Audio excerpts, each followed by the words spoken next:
One day, Edward was in the shed where he lived with the other engines.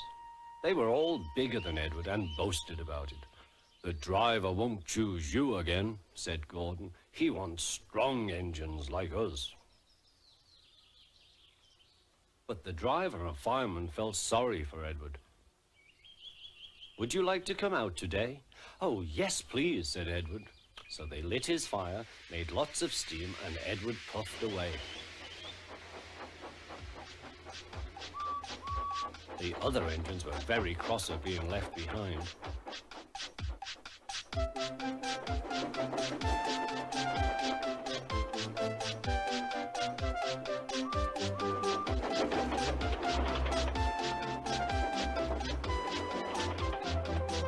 Edward worked hard all day. The coaches thought he was very kind, and the driver was very pleased.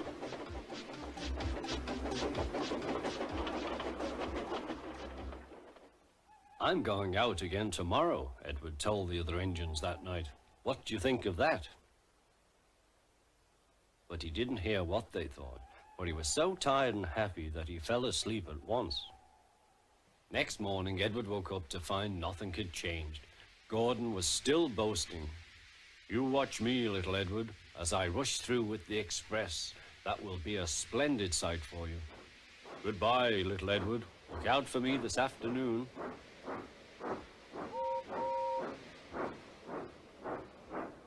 Edward went off to do some shunting. He liked shunting. It was fun playing with freight cars. He would come up quietly and give them a push. Then he would stop and the silly freight cars would go bump into each other. "Oh," they cried, "whatever is happening?"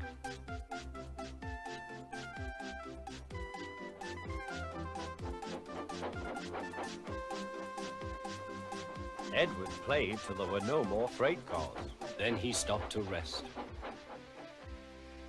Presently he heard a whistle. Gordon was very cross. Instead of nice shining coaches, he was pulling a very dirty freight train. "A freight train, a freight train, a freight train," he grumbled. "The shame of it, the shame of it, oh, the shame of it." Edward laughed and went to find some more freight cars. Then there was trouble. "Gordon can't get up the hill," the porter called to Edward's driver. "Will you take Edward and push him, please?" They found Gordon halfway up and very cross. His driver and fireman were talking to him severely. "You're not trying." "I can't do it," said Gordon. "The noisy freight cars hold an engine back so." Edward's driver came up. "We've come to push." "No use at all," said Gordon. "You wait and see," replied Edward's driver. They brought the train back to the bottom of the hill.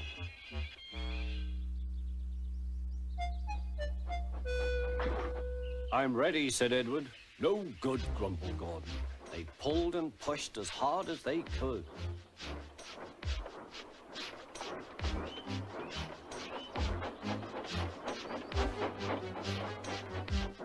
"I can't do it, I can't do it, I can't do it," puffed Gordon. "I will do it, I will do it, I will do it," puffed Edward. Edward pushed and puffed and puffed and pushed as hard as ever he could.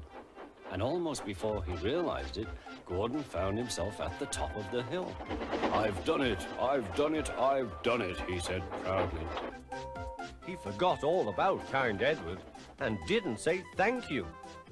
Edward was left out of breath and far behind, but he was happy because he had been so helpful. At the next station, he found that the driver and fireman were very pleased with him.